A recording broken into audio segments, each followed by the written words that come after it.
అందరికీ సలాములు. అఊజు బిల్లాహి మినష్ షైతానిర్ రజీమ్. అల్లాహు అక్బర్. బిస్మిల్లాహిర్ రహ్మానిర్ రహీమ్.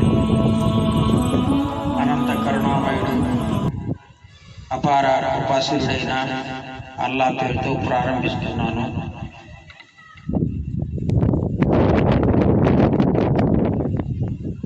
నేను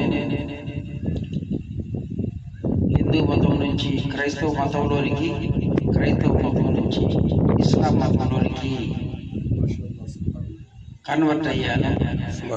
నాకు తెలిసిన భాషలో యేసుక్రీస్తుని గురించి కొన్ని మాటలు మీతో పంచుకుంటున్నాను. ఏమిటంటే, యేసుని గురించి తెలుసుకునే ముందు దేవుని గురించి కూడా కొన్ని మాటలు మనము తెలుసుకోవలసి ఉంది. అసలు దేవుడు ఎవరు అని ప్రవక్తల గ్రంథాలు మనకు తెలియజేస్తున్నాయి. అంటే అవి 1,24,000 మంది ప్రవక్తలు ఆయా కాలములకు అనుగుణంగా అవతరించారు.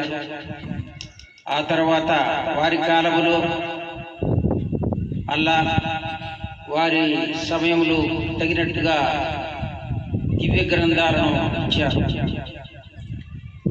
తర్వాత నేను క్రైస్తవుడిగా ఉన్నప్పుడు యేసుని గురించి తెలుసుకున్నాను, తండ్రిని గురించి తెలుసుకున్నాను.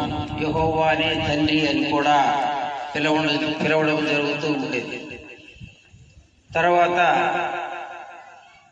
యేసుక్రీస్తు మార్గంలో రకరకాల భిన్న బోధనలు నేను విని నా మనసులో కన్ఫ్యూజ్ అయ్యాను. ఏది కరెక్ట్, ఏది నిజము అనేదానికి నాకు ఖచ్చితమైన ఆధారం లేకపోవడంతో నేను అలాగే కొనసాగిస్తూ ఉండేవాడిని.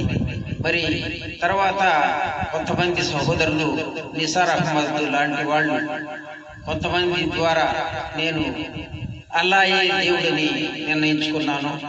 బైబిల్లో కూడా ఇర్మియా 10:10లో యెహోవాయే దేవుడు, ఆయనే నిజమైన దేవుడు, ఆయనే జీవము గల దేవుడు అని ఉంది. మరి ఇలా కొంతమంది ద్వారాను, గ్రంథాల ద్వారాను తెలుసుకున్నాను.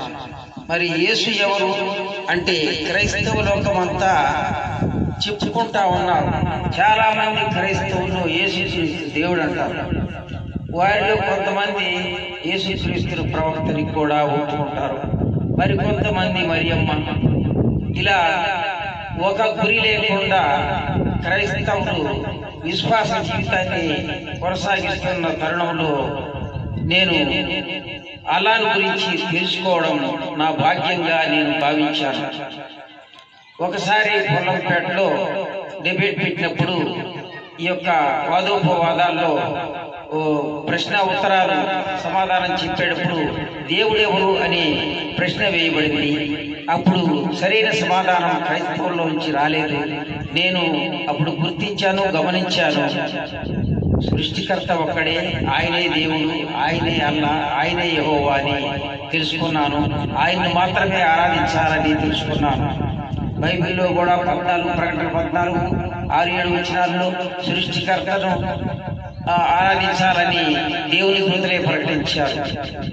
అనేక చోట్ల మరి నిర్గమకాండము 20వ అధ్యాయము 3వ వచనంలో కూడా నేనే దేవుడును, నేను తప్ప వేరొక దేవుడు నీకు ఉండకూడదు అని యెహోవా దేవుడు చెప్పాడు.